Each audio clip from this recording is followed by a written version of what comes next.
All right, so solving systems of equations. Here's your refresher. When they're lined up in standard form, you're going to want to use the method of elimination. This is when we need to multiply one or both of the equations so that when we add them, they will give us one of the variables will eliminate.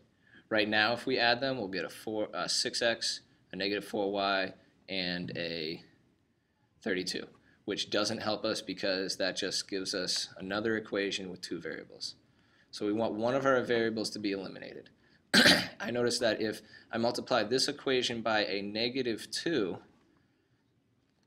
then that negative 2 times 2 will give me a negative 4x, and those will then cancel. So I'm doing nothing to the first equation. And I'm going to multiply the second equation by a negative 2, and make sure you distribute it to everything on both sides.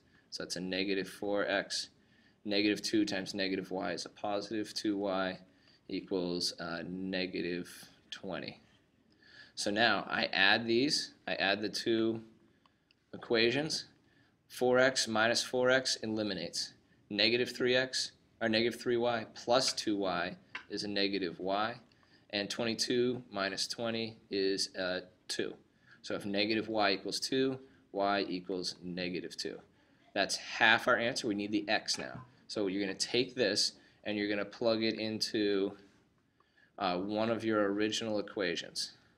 So I'm going to plug it in there. And I get 2x minus a negative 2 equals 10. So that's like a 2x plus 2 equals 10. Now I just solve this equation. 2x equals 8.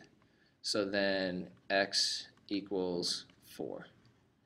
That's my answer. And now you want to make sure you check your answers. You can guarantee correctness on these. So you actually go back and plug it in. So we have 4 times 4.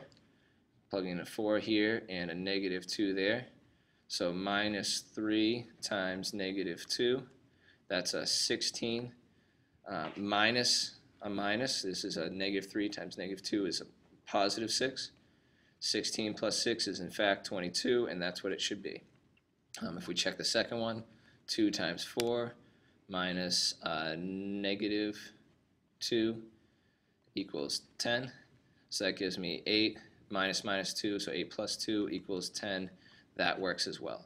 So since our variables are our negative 2 and our 4 work in both equations, they will, it solves both equations. That answer is correct. This is the substitution method. When you have one variable by itself, what you're going to do is take what that variable equals and you're going to substitute it for the isolated variable in the other equation. So you're going to rewrite this instead of 2y, 2 times this expression. So that's a 2 times negative x plus 3 plus 2x equals 4. So now you have one equation with one variable. You can solve that. Distribute the 2, and you get negative 2x plus 6 plus 2x equals 4. All right, so combine like terms. 2x and negative 2x combines to 0 plus 6 equals 4. So wait, what happened here? We got 6 equals 4. That is incorrect. That's never true. When you algebraically solve one of these and get an answer that's never true, that means there's no solution. All right, 6 does not equal 4 ever. All right, let's apply this now to a word problem. Mark sold 424 tickets for the school play. The tickets cost $2 and the adult tickets cost $3. Mark's sales totaled $1,057. How many adult and student tickets did Mark sell? So the key thing is saying, what is the question asking? The question's asking how many adult tickets, how many student tickets. So you make sure your variables stand for the thing that the question's asking. That way when you solve for the variables, you've now solved for what the question wanted you to find.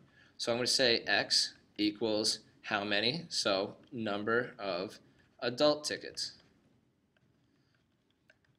And I'm going to say y equals how many student tickets, so number of student tickets. Alright, so those are my variables. Once I solve for x equals and y equals, I'll have answered the question. So now I'm going to look for totals. Are there any totals in my problem? Well, there's a total number of tickets sold. How do I combine my variables to equal a 424? Well, number of tickets plus number of tickets gives me number of tickets. That's why it's important that you include everything about what your variable stands for. So x plus y is like adding a number of tickets plus a number of tickets gives us a total number. So x plus y equals 424. All right, are there any other totals? The sales totaled this. So how do we combine our variables in a manner to get a total of $1,057? Well, we can't add number of tickets plus number of tickets gives us total number of dollars. That doesn't make sense. So what I need to do is think number of tickets times dollars per ticket gives me total number of dollars for adult tickets. If I add the total number of dollars for adult tickets plus the total number of dollars for student tickets, then those add up to the total amount of money sold. So student tickets, remember y is student tickets, so it's 2 times y, $2 for every student ticket, and adult tickets are $3, so 3 times x. So 3 times number of adult tickets plus 2 times the number of student tickets gives me the total amount of money.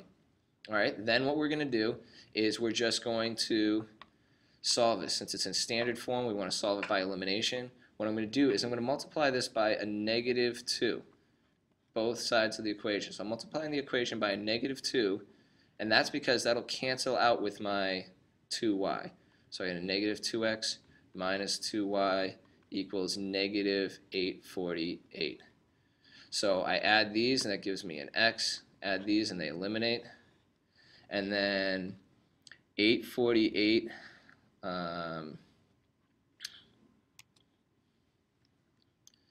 so we got 1057 minus 848 equals 209. Alright, so I don't want to take a chance and do it wrong in my head, so that equals 209. So that's our number of adult tickets. So 209 adult tickets. Now we're going to take this 209 and plug it into one of our equations. The easiest one to plug it into is the blue here. So I'm going to plug in 209 for my x, and that gives me 209 plus y equals 424. So that's going to give me minus 209 minus 209, and that gives me y equals 215. Yes. So there's 215 student tickets. Again, like I did before, I could plug these numbers into both of my original equations and they will compute out correctly, and that would check my answer. Alright, you should be well prepared now to do that first section of your final review.